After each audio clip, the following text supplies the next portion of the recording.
Good morning, I'm Clinton Griffiths. Later this week, we'll get a better idea of just how big this year's corn crop could be. The latest supply and demand report from USDA will be released on Wednesday. Ag Day's Michelle Rook joins me. Michelle, there's another report this month that some are saying could be the most important report of the year. Yeah, that's right. USDA's acreage report to be released at the end of this month will be the most widely watched report of the season. With some of the weather issues that we saw this spring, there's a big debate about how many of the intended 90 million acres of corn actually got planted, how many got switched over to soybeans, or even how many acres were put into prevented plant.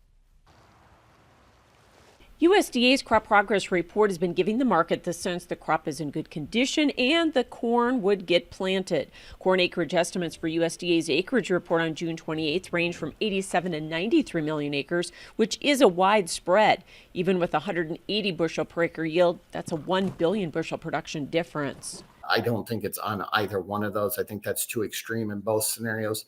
If it is 87 and we have any weather problem whatsoever, you're looking at need to ration corn. You could make a case for anywhere from $6.50 to $8 corn.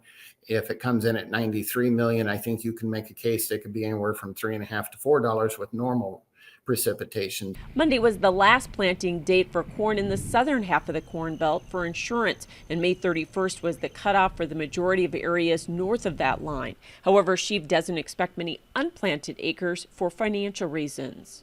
I just don't see the prevent plant coming. I mean, those northern states were way ahead. I mean, we're talking 10% ahead of normal.